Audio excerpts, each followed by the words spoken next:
Oke, kita akan membahas algoritma yang terakhir, yaitu priority scheduling atau PS. Algoritma priority scheduling itu role-nya adalah bahwa tiap proses itu akan dilengkapi yang namanya prioritas.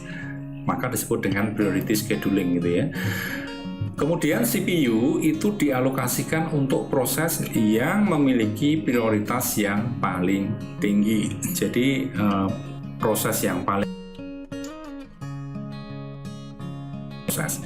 Jika beberapa proses itu memiliki prioritas yang sama gitu ya, maka akan digunakan menggunakan algoritma FIFO. Jadi ketika proses tersebut ternyata ada dalam satu waktu pemrosesan gitu ya, ternyata prioritasnya sama, maka akan menggunakan FIFO. FIFO itu artinya yang datang terlebih dahulu itu yang nanti dipilih, kira-kira seperti itu. Oke, kita langsung masuk ke contoh kasus. Jadi ada 5 proses, P1, P2, P3, P4, dan P5 gitu ya, dimana proses P1 itu burst time-nya 10, prioritasnya adalah 3. Jadi di priority scheduling itu sudah ditentukan prioritasnya ya, kira-kira seperti itu. Jadi proses yang prioritasnya itu paling kecil itu yang nanti akan dipilih. P2 adalah burst time-nya 1, prioritasnya adalah pertama, P3 burst time-nya 2, prioritas yang ketiga, dan P4 1, prioritas keempat, dan P5 adalah 5, prioritasnya 2. Dari sini kita dapat membuat Gantt chart-nya. Priority scheduling tadi yang diproses adalah apa? Yang prosesnya prioritasnya adalah yang kecil atau yang pertama gitu ya.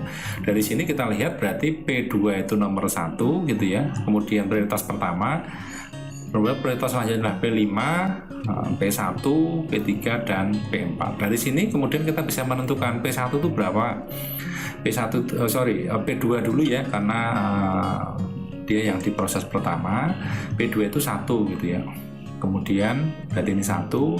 Kemudian setelah itu adalah P5, karena urutan kedua itu adalah 5, berarti 1 tambah 5 menjadi 6 ya.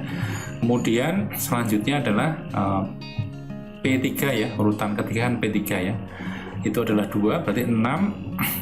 Setelah P2 itu, kemudian urutan yang ketiga itu adalah P1 ya, karena prioritinya sama ya, prioritinya sama antara P1 dan P3 itu kan sama, tetapi jika menemukan kasus yang seperti itu maka digunakanlah FIFO, artinya first in first out. Karena P1 itu adalah datang duluan, maka meskipun prioritasnya sama ya, P3 itu 3, P1 juga 3, yang dipilih adalah yang P1 karena dia yang datang terlebih dahulu.